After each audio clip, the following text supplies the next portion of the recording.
Gavę testo rinkinį, išimkite viską iš pakuotės ir patogiai pasidėkite. Perskaitykite instrukcijas.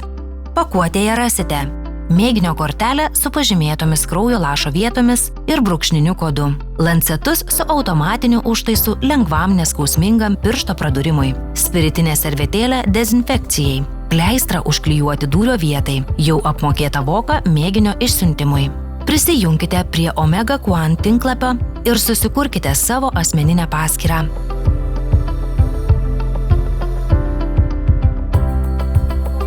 Ją patvirtinsite ir aktyvuosite, gavę žinutę į savo elektroninį paštą. Ten gausite tyrimo rezultatą iš laboratorijos.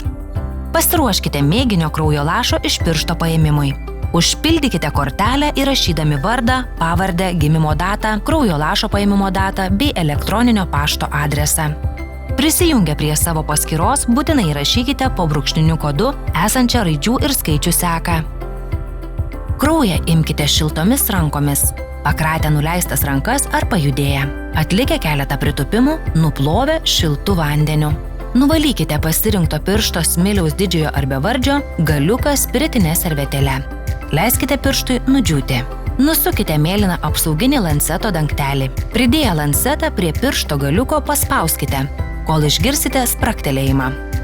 Švelniai spustelėkite pirštą, kad susiformuotų kraujo lašas. Tai gali užtrukti 15–30 sekundžių. Leiskite kraujo lašui nukristi ant bet kurio apskritimo mėginio paėmimo kortelėje ar švelniai prilieskite lašu. Atkreipiame jūsų dėmesį, kad pageidautina lašelius uždėti 2 apskritimuose. Pirštą nusausinkite marle, užklijuokite prispausdami pleistrą. Leiskite kraujo lašui išdžiūti, tada užlenkite mėginio paėmimo kortelės atvartą. Įdėkite mėginio paėmimo kortelę į plastikinį maišelį su užspaudžiama juostele ir uždarykite jį.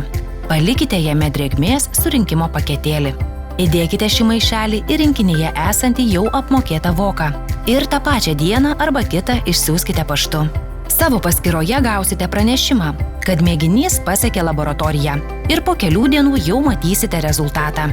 Jei koreguosite mitybą ar vartosite omega-3 riebalų rūgščių papildų, patikrinimui ar jau pasiekėte reikiamą omega-3 riebalų rūgščių lygį, tyrimą kartokite ne anksčiau kaip po 3 mėnesių.